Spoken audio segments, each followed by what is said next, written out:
Good morning, everybody. Happy Monday. I hope everybody had a great weekend. I did. I did a lot of sewing and a lot of cleaning and organizing and laundry and stuff like that. We are going to dive into our next chapter. Let's see, we did, chapter 13. And the kids were on their way to maybe go and find treasure because Turtle found a map and a gold coin in her grandmother's piano. And so we'll see what happens with that. Sometimes those things can be too good to be true. So let's just see what happens in chapter 14. It's called Lying, Stealing, No Good Kids. It's a fact. If a kid's being nice, he's probably up to no good. I guarantee you some kid was behind the Titanic sinking. He probably offered to steer the ship so the captain could go get a cup of tea. We tell Aunt Minnie what Porkchop and Ira are telling their mothers, that we're going to wake up early, go fishing for conch so that they can make conch stew for Labor Day. Oh, that's nice, Aunt Minnie says. Too bad your father won't be here to enjoy it. Ira is waiting for us in the porch when we walk out into the dark. The sun is not even up yet. He's got a roll of maps in one hand, a shovel in the other, and a canteen slung on his shoulder. The lane is empty except for a black cat with a streak of white fur down its back, skulking around. It looks like a skunk. Hey, where's Porkchop, I ask. He's been in charge of getting us a boat. Hey, here he comes, Beans says. Porkchop's running down the street, huffing and puffing. He's carrying a bulging sack. What's that, I ask.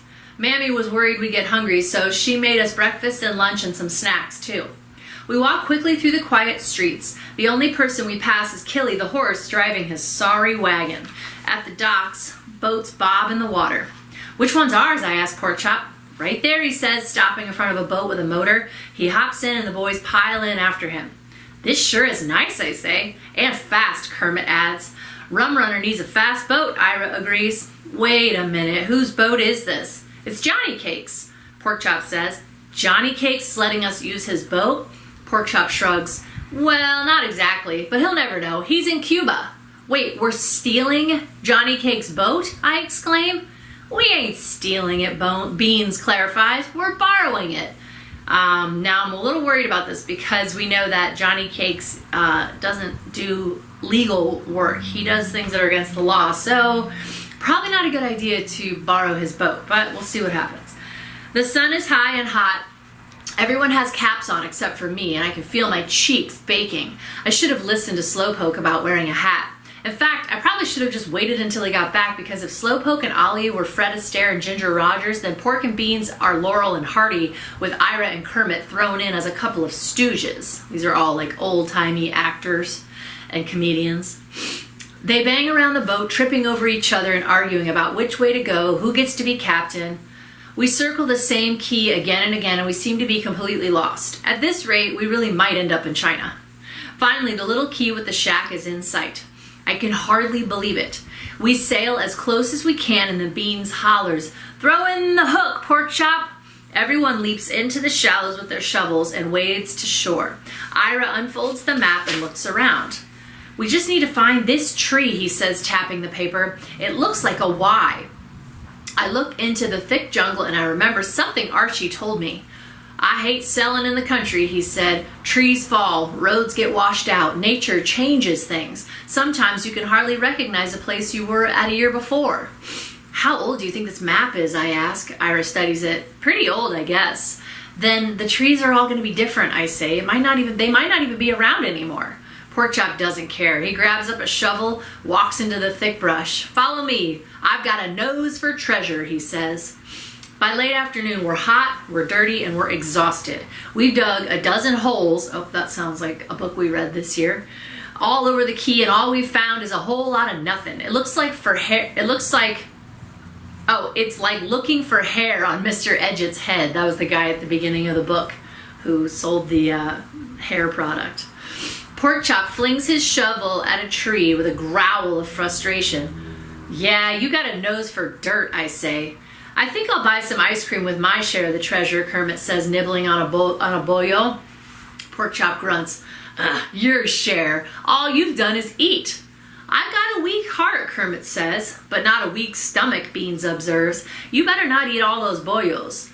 Maybe we're just looking in the wrong spot, Iris says, wiping a filthy hand across his forehead. Beans is staring at the ground, a scowl on his face. There is no right spot. We all look at him. That map's not real, he shakes a finger. I think that mean old Nana Philly put us here knowing that put it there knowing we'd find it.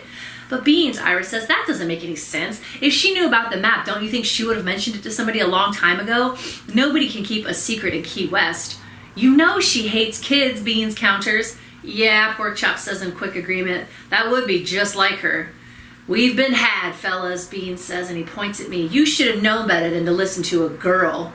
This is why we don't let girls in the diaper gang in the first place, Porkchop says. Ira looks at me, disappointment clear in his eyes, but Beans is not to be denied.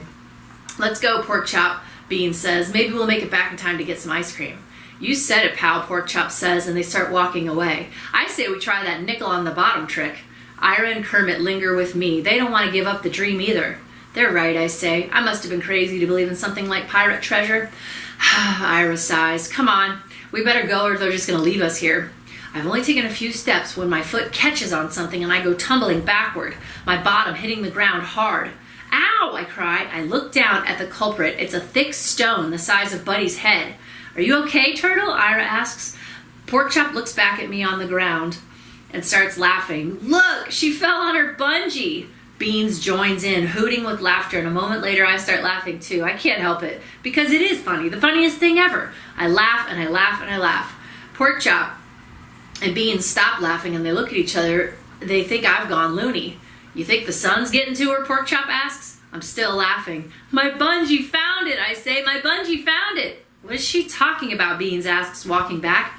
That, Ira says, staring at the stone I tripped on. It had a letter carved in it, the letter C. So what, Porkchop says. It's a U. Have you ever been to school, I ask. It's a C. Beans sucks in his breath. For Black Caesar, Ira whispers. All right, the next chapter is called A Dream Come True. It's exciting.